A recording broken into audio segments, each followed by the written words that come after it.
Olá, Maria Carlotto. Sejam todos bem-vindos ao Novo Comportare. Tudo bem, Maria Carlotto? Vamos falar do que o pessoal está lendo?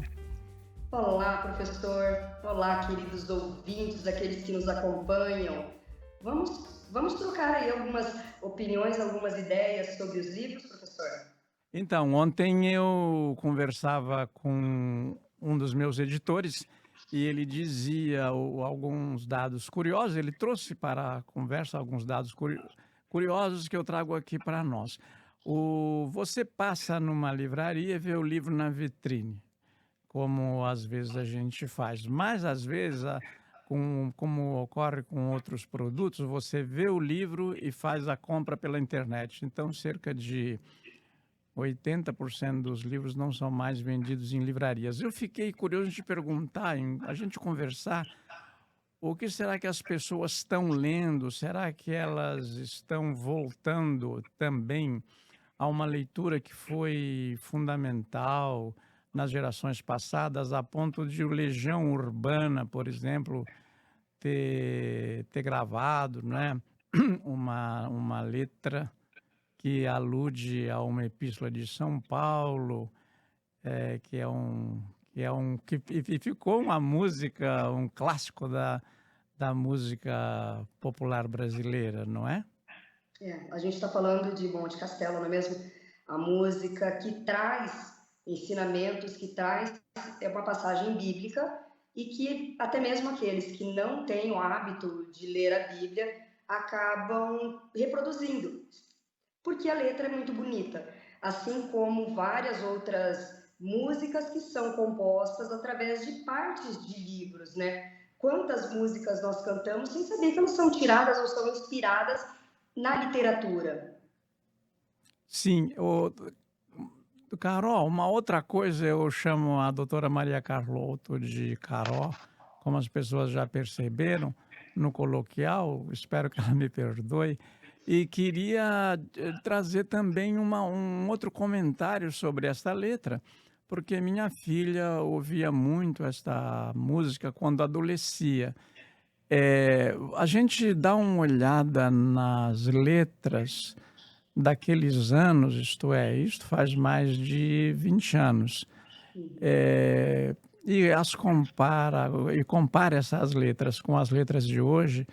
O primeiro olhar assim é que houve uma espécie de abandono de certos temas que são perenes, como este do amor, que em algumas versões bíblicas não aparece, da Bíblia, né, não aparece é, o- como traduzido como amor e sim como caridade, ainda que eu falasse todas as línguas do mundo, as dos anjos, naquele belo trecho da Epístola de São Paulo, se eu não tivesse amor, eu nada seria.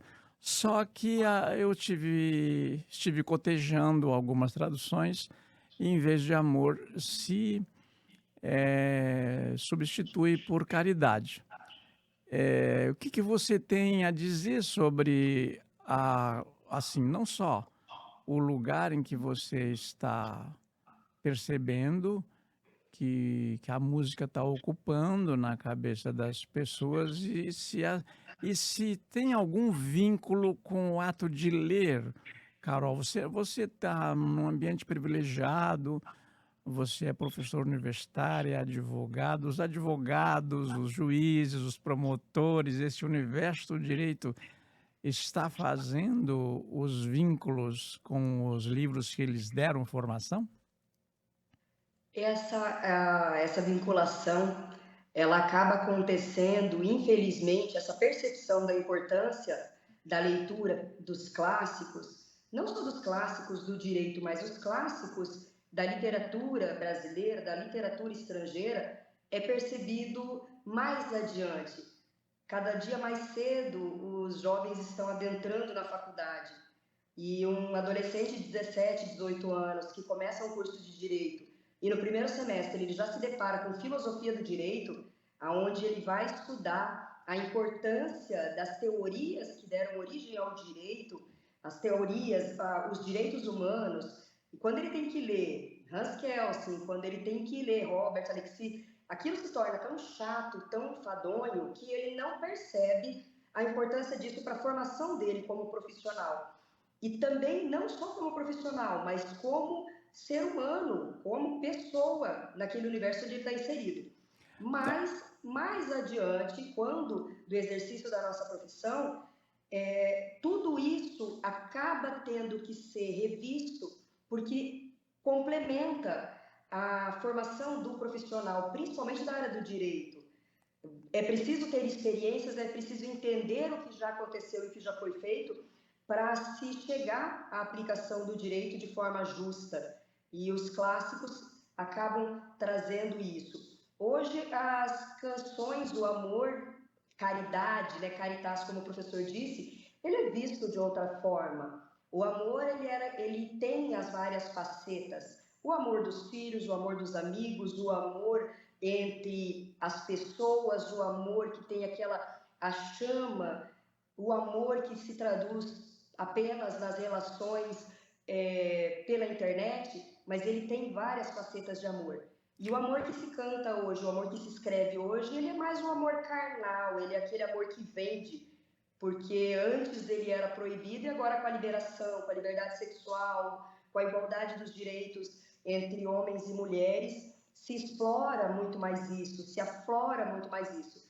E o amor da Epístola de São Paulo, que traduz um amor caridoso, que é o amor do cuidado, que é o amor da compaixão ao próximo, acaba ficando mais reservado para as leituras mais filosóficas, mais religiosas. pois é.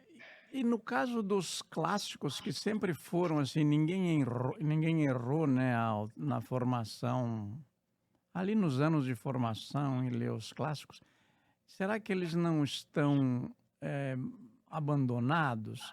Ou então tem gente cuidando menos, não estão bem cuidados? Eu ouço assim uma certa falta de repertório naqueles que estão compondo as novas letras e gostaria muito assim, talvez seja a própria tendência da vocação. Eu sou professor, sou escritor, então tenho essa tendência a dizer, olha, tem isso também. Por exemplo, o Guimarães Rosa, quando estava no Itamaraty, ele foi lá examinar os que faziam concurso. E um dos que fizeram concurso lá foi o Jorge Recupero, que depois foi ministro da Fazenda do governo Fernando Henrique Cardoso. Ele está contando isso agora nas suas memórias, que acabaram de sair pela editora da Unesp. E o Guimarães Rosa não conhecia um verso de Camões, apesar, imagina, é o Guimarães Rosa, né? Estava lendo, lia pra caramba e deslumbrou a banca examinadora quando ele entrou para o Itamaraty para ser diplomata, mas ele não sabia que o Camões tinha feito aquele verso que o candidato estava citando, no caso, o Rubens Recupero, que é um verso tirado de uma redondilha de Camões. Olha, Carloto, Carol, querida, como eu acabei de vir do Prêmio Camões, né? Fiquei na comissão julgadora durante esses 2 anos, e a última, a mais recente das agraciadas com o Prêmio Camões é uma poeta, é uma mulher, escreve muito bem, a Adélia Prado, e tem essa noção das transcendências da vida. Eu queria te perguntar, assim, a gente conversando, né? As pessoas estão perdendo em não ler Camões, né? Pelo menos certos pedaços, trechos, sonetos, que, por exemplo, a minha geração os sabia de cor. É. E é belíssimo, né? Camões é belíssimo. E vou puxar também, não só Camões, né? Mas Homero, Lusíadas também são histórias de um povo, de luta, são, como a gente chama, epopeias, não é? Sim. E além de ter contribuição na cultura, na história, trazem histórias lindíssimas, mistura a mitologia grega, E Camões tem também uma das talvez mais conhecidas poesias de Camões, também é usada, né, na música Ah, o e amor na que é. epístola. Sim, que acaba sendo usada também a epístola, né? Se o professor me permite, eu Por favor, posso ó, ler? eu que antes de você ler aqueles trechos ali do Camões, você tem aí, Carol, assim, nós estamos aqui gravando Tenho, numa tenho. boa, né? Eu sou péssima em declamar, eu não sei Não, não, declamar. claro. Então eu vou pedir ajuda aqui, lógico, eu sei de cor, mas eu vou pedir ajuda aqui para minha anotação. Amor é o fogo que arde sem se ver. É ferida que dói e não se sente. É um contentamento descontente. É a dor que desatina sem doer.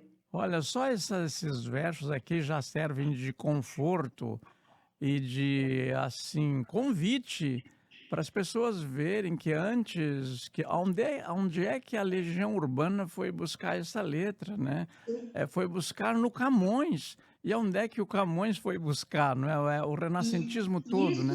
isso é interessantíssimo, né, professor? Porque prega-se a alienação por vezes, mas aqueles que estão trazendo o entretenimento, eles são pessoas por vezes instruídas e a gente não tem ideia.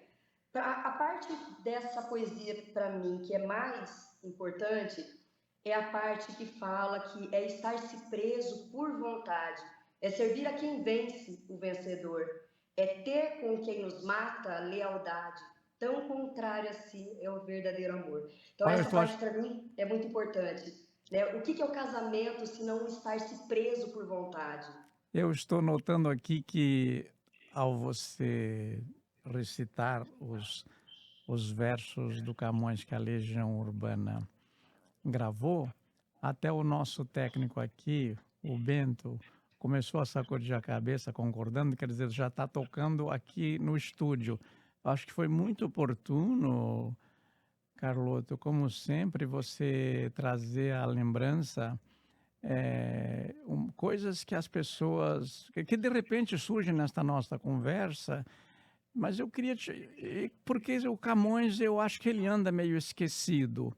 Nas livrarias, por exemplo, às vezes a gente entra e eu procuro assim, onde é que está o Camões? Será que você encontra uma boa edição de Os Lusíadas num preço acessível? Se você entrar, quiser comprar online, você pode comprar muito barato, né? Em sebos e tal. Eh, eu acho que então resta uma pergunta para a gente. Por que o Camões não está chegando às novas gerações nos anos de formação do ensino médio, e às vezes nem ao ensino superior e às vezes nem aos cursos de letras, onde a pessoa pega um diploma, se forma em letras e não lê os Lusíadas. Há muitos casos assim. Machado de Assis, agora, para citar um brasileiro, foi um caso desse. Uma influencer americana, acho que americana, né? Ele se lembrou do Memórias Póstumas de Brás Cubas, o Dom Casmurro, e tornou best-seller de um dia para o outro, porque aqueles leitores não sabia, aquele universo de ouvintes dela não sabia da existência do Machado de Assis ou de uma obra como Dom Casmurro. A mim não causa estranheza que eles não conhecessem, mas me estranha muito que os brasileiros não o conheçam, né? Nem Camões, nem Machado de Assis. É triste. É bom que estejam conhecendo a literatura brasileira lá fora, mas é triste saber que aqui dentro não se Isso. conhece. Mas eu acho que tudo isso é reflexo da atualidade. As escolas hoje, o ensino médio, exige, e eu vou dizer exige, tá? Porque é obrigatório, e não farão isso se não for obrigatório, a leitura dos clássicos. E essa exigência faz com que o aluno, ao invés de ter o prazer em ler, ele pegue um resumo da internet, porque ele precisa daquilo, daqueles pontos. E olha o pior, os professores são capacitados e treinados para passar os pontos principais da obra que vão cair no Enem. Então, não se lê para alimentar uma alma, se lê para passar e ter pontuação numa prova. Será que o Boa. erro não está lá atrás, quando desde a da pré-escola, desde o jardim de infância, não está faltando esse estímulo. E a escola, ela tem, nós já falamos sobre isso, a escola ela tem papel fundamental em auxiliar. A criança passa uma parte do tempo na escola, outra parte em casa, mas em casa os pais não têm o hábito, e tudo bem, a gente não sabe o dia a dia daqueles pais, mas a escola criar esse hábito da ciranda do livro, da troca do livro. Eu tenho o hábito de fazer o fichamento, então o livro que eu li, eu faço anotações à mão sobre ele, e eu anoto, eu grifo os meus livros. Então, também a falta de espaço, as pessoas estão morando em casas, apartamentos cada vez menores, e dispor de um lugar para guardar os livros demanda ocupar um espaço que poderia estar sendo destinado para outra coisa. E também demanda acúmulo de papéis, que para mim é um acúmulo de joias, para o senhor também. Então, tudo isso vai trabalhando. E a gente lê o mínimo necessário para aquilo que vai ser usado para uma prova, e depois esquece. Eu perguntei uma vez, você levantou uma questão aí muito interessante, para onde vão os livros, né? Antes de levantar aqui uma hipótese nessa nossa conversa, eu queria lembrar o seguinte: em geral, é costume das gerações, quando chegam à maturidade, criticar muito, com muito rigor, os mais jovens. Eu não me enquadro procuro não me enquadrar, né, nessas críticas, porque eu sou professor, então a minha tendência é: olha, tem também isso, porque eles conhecem coisas que eu não conheço. Então, quem ensina melhor quem aprende com seus alunos, né? E eles aprendem melhor se vêm com esse repertório, porque sem repertório você não faz nada, não há toque de um com o outro, né? Então eu queria lembrar o seguinte, um diálogo que eu tive com um francês. Você vê os franceses entrando nas livrarias e saindo com livros, comprando livros sem parar. Paris está cheia de livrarias. E eu perguntei um dia, porque eles moram em apartamentos muito pequenos, a tendência são apartamentos pequenos, e esses livros para onde vão? Ele me respondeu o seguinte: olha, se fizer uma pesquisa no meio rural francês, você vai encontrar muitos livros que estavam aqui, ou então nas pequenas cidades. É que o livro vai circulando, não é? E não fica então, por isso, ele sempre está comprando outros. Só que a tecnologia agora mudou, né? Embora não se leia ainda ficção no e-book, não pegou isso ainda, né? Nos Estados Unidos já pegou um pouco mais, mas no Brasil ainda é o livro físico, não é?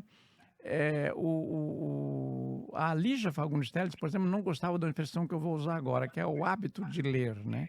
O hábito é assim, você tem que escovar os dentes, então é hábito, mas ler não, ler você gosta, né? Então é o gosto de ler, né?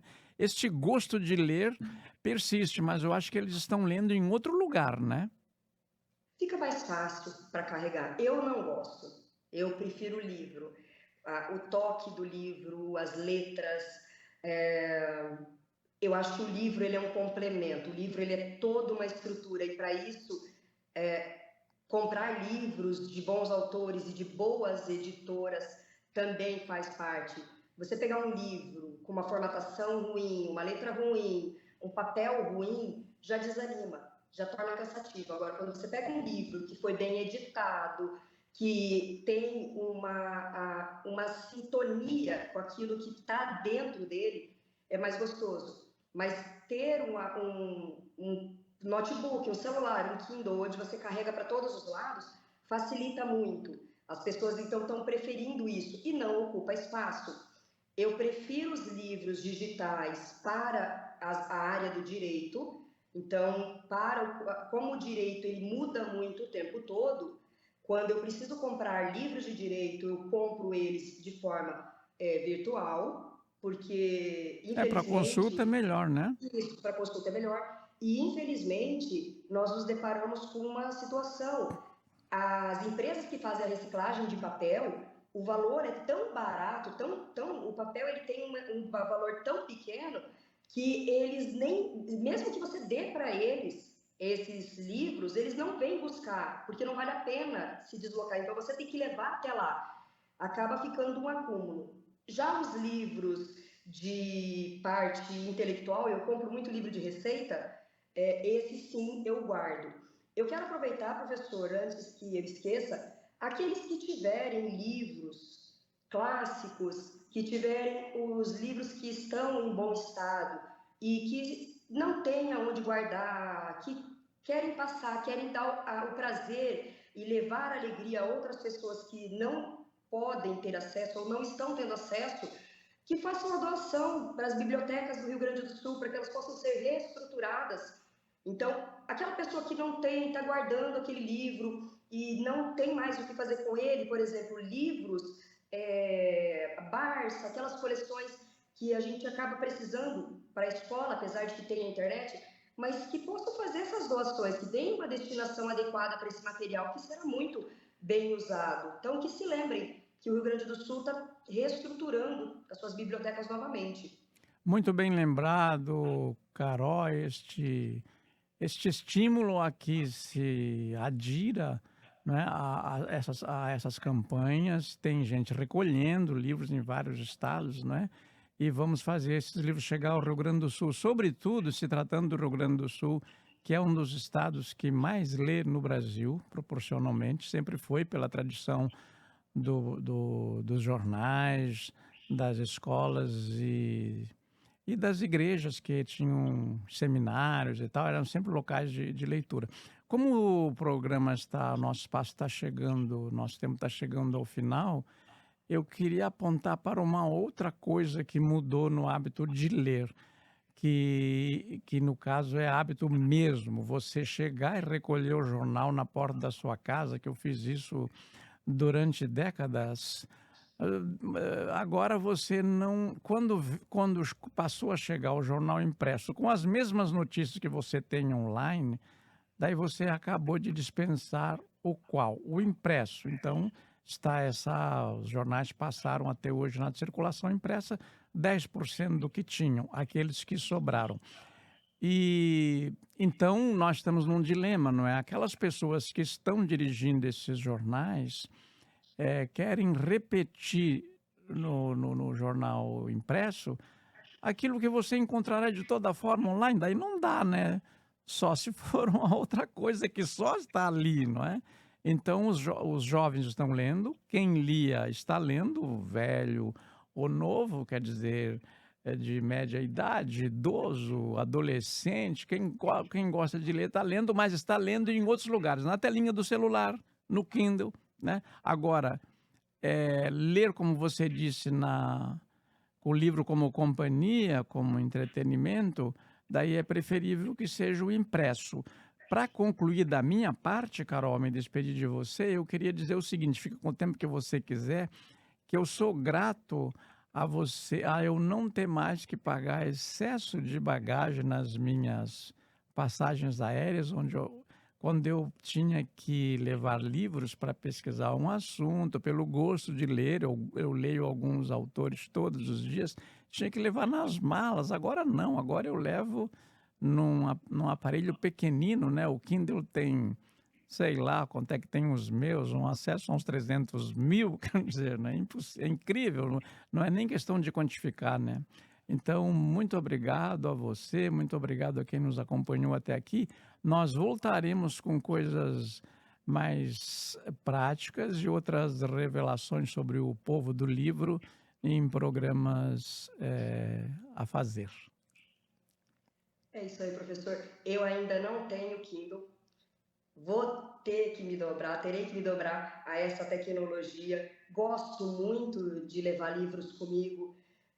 Os atrasos das consultas médicas nem me incomodam mais, porque eu já estou em boa companhia, mas eu não tenho ainda esse hábito. Acabo carregando verdadeiros tesouros dentro da bolsa, mas que esses tesouros acabam pesando e seria muito mais prático acabar me adaptando à nova realidade. Nós estamos aqui. Aqueles que tiverem alguma indicação de livro, aqueles que tiverem algum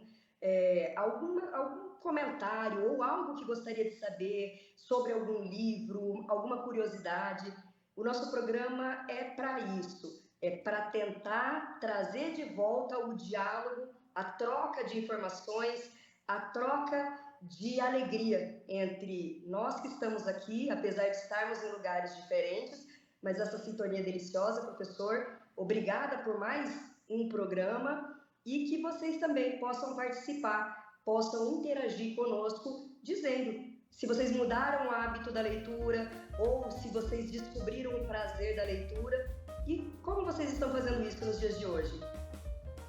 Tá bem, Maria Carlotto, muito obrigado. Agradecemos a audiência que tivemos. Diga para quem saiba de livros a doar, que é só nos avisar aqui nos comentários que a gente vai encaminhar isso direitinho. E voltaremos a este assunto. Muito obrigado.